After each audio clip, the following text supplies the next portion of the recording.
of all the things in the world, of all the things that a human being can do,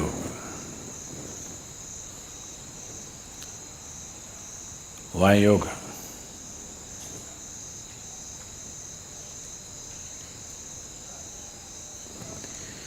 Everything that human beings can do is essentially an expression of who they are. Somebody sings a song, somebody dances, somebody writes a book, somebody paints a picture. Whatever else we do is an expression of who you are. You may be conscious of it, you may be unconscious of it, but still everything that you say, everything that you do, everything that comes out of you is essentially an expression of who you are.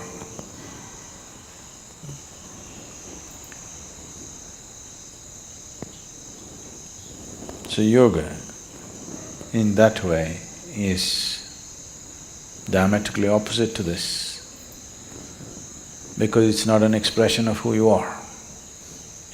It's about determining as to who you are. It's about determining as to what you want to be. Changing the very fundamentals of one's existence. Today, there is substantial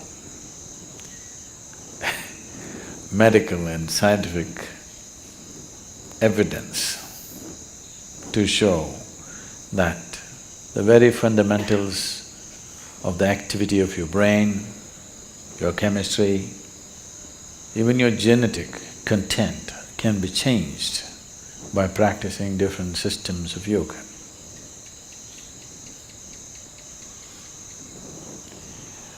This needed no confirmation because we've always witnessed this.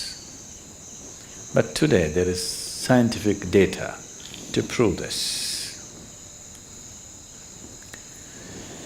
So this is not an expression of who you are, this is about determining the nature of who you wish to be, changing the fundamental ingredients which has made you who you are.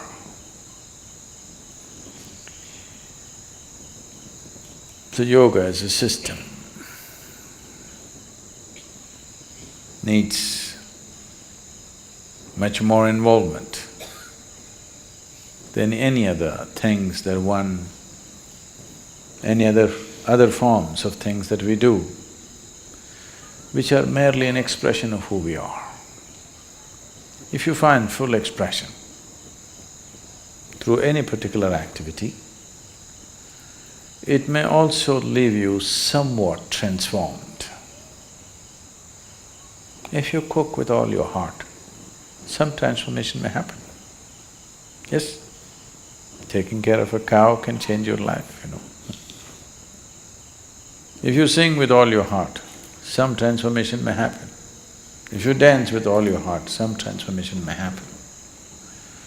But that is only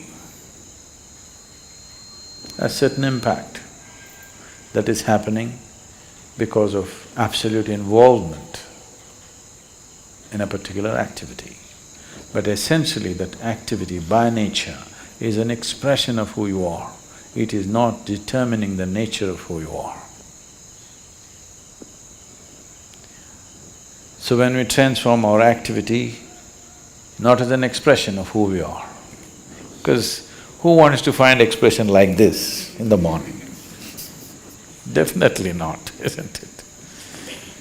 So, it is not an expression, it is a method, it is a means, it's a technology through which you can change the shape of who you are. Literally also, otherwise also. You can change the very shape of who you really are right now, that can be transformed.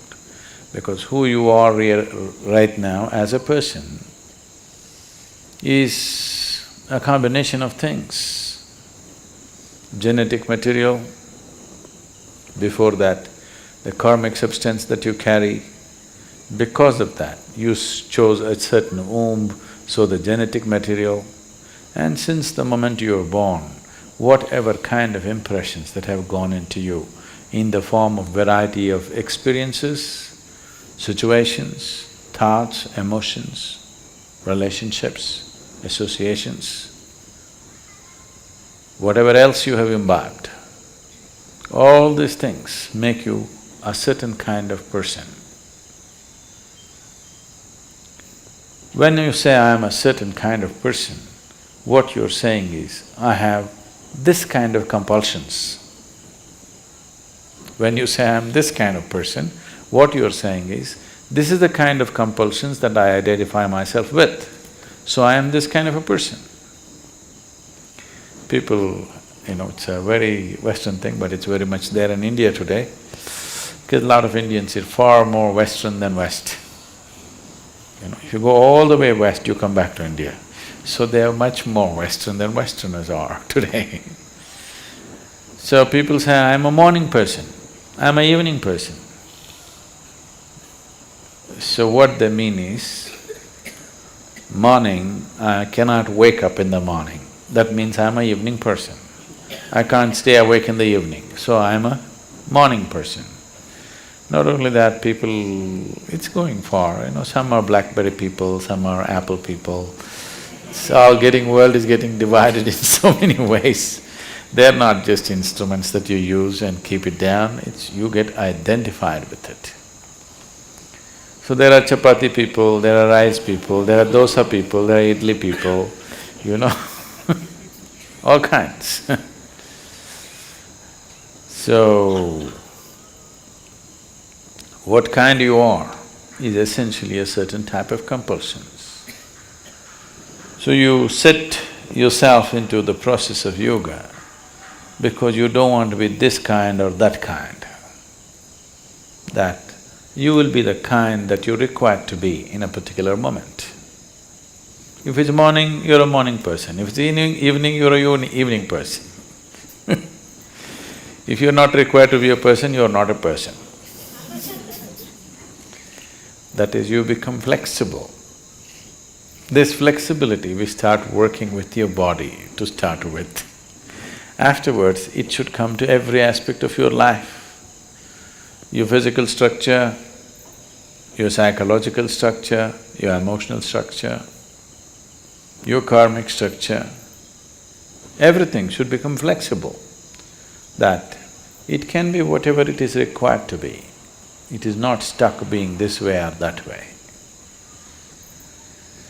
So yoga as a process, yoga as a method, yoga as a technology, yoga as a science is essentially to break the limitations of a certain concretization that happens, which we call as personality. To evolve from being a person to a presence. If you're a person, that means you have made a shell out of yourself. You formed a shell, within that shell only you can operate. If you break this shell, you will no more be a person, but simply a presence. As life is, as God is, just a presence. If it can be encased in a shell, it becomes a person. So yoga means slowly you're working on making the shell thinner and thinner, more and more porous, that one day you can exist without a shell.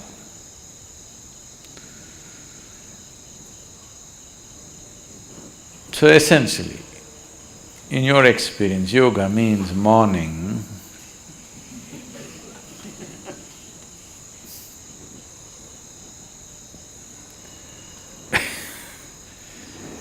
Why the sadhana, the way it is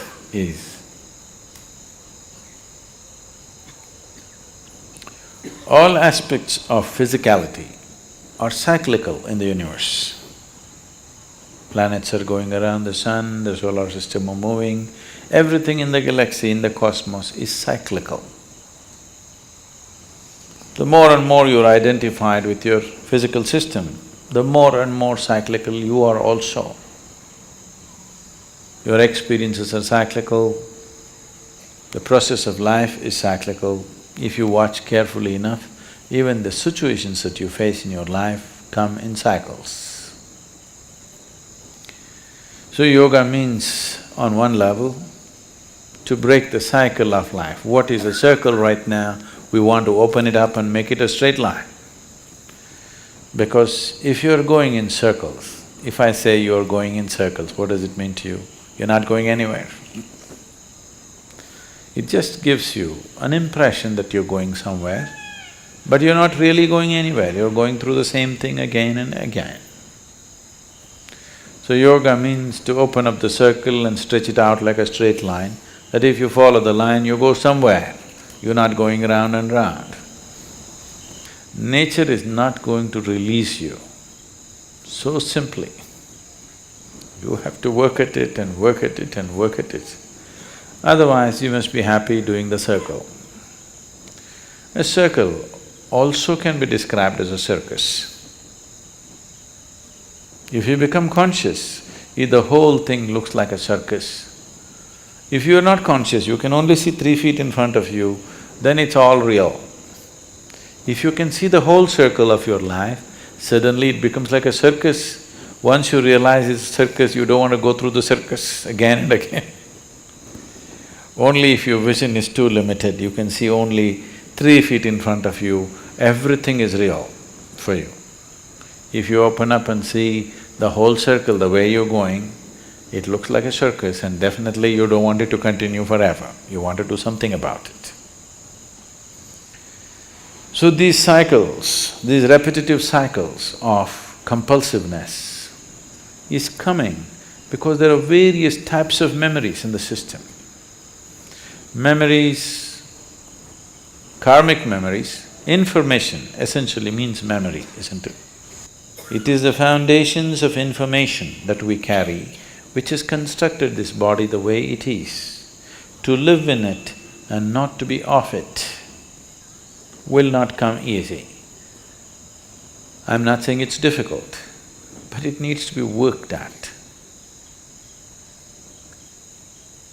The sadhana is just about this. However simple the sadhana is, every day if it is worked at, slowly one can see a certain level of freedom happening within you step by step, maybe inch by inch, maybe micromillimeter by micromillimeter, but nobody can say it is not releasing you. It will slowly release you. If you want to go rapidly, a lot more to do. You don't mind going slowly, something to do.